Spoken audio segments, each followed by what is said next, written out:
Welcome to చిన్ననాటి జ్ఞాపకాలు YouTube Telugu channel. ఓ అడవిలో పెద్ద చెట్టు కింద చీమలు ఉండేవి. ఒకసారి ఓ చిట్టి చీమ అలా పాకుతూ వెళ్తుంది. దారిలో రంగురంగుల సీతాకోకచిలుక కనిపించింది. దాంతో నాకు కూడా అలాంటి రంగుల రెక్కలుంటే ఎంత బాగుండో అనుకుంది. కాసేపటికి చెట్టు మీదకు ఎక్కి పిచ్చుకల గూడును చూసింది. మట్టిలో కాకుండా ఇలా కొమ్మల మీద గూడు కట్టుకుంటే చాలా బాగుంటుంది కదా అనుకుంది. వాళ్ళ అమ్మ దగ్గరకు వెళ్ళి, అమ్మా, మనం ఎలాగో సీతాకోకచిలుకల్లా రంగులుగా ఉండలేం, కనీసం పక్షుల్లా చెట్టు మీద గూడు కట్టుకుని అందులో ఉందాం అంది. ఆ మాటలు విని, అక్కడ మనం సురక్షితంగా నివసించలేం, తెలిసి కూడా అక్కడే ఉండాలనుకోవడం మన తప్పే అవుతుంది.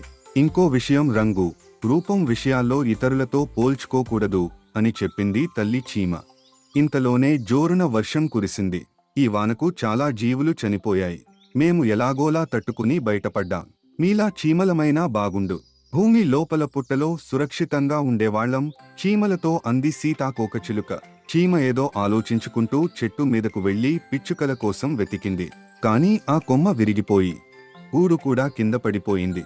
అప్పుడు దానికి వాళ్ళమ్మ చెప్పిన మాటలు గుర్తొచ్చాయి. చెట్టు మీద ఉంటే వెలుతురులో ఉండొచ్చు, ఎలాంటి ఇబ్బంది ఉండదనుకున్నా. కాని ప్రతి జీవికి ఏదో ఒక సమస్య ఉంటుంది, దాన్ని ఎదుర్కొని నిలబడాలి. ప్రమాదం అని తెలిసినా ఎదురెళ్లకూడదని తెలిసింది అనుకుంది చీమ.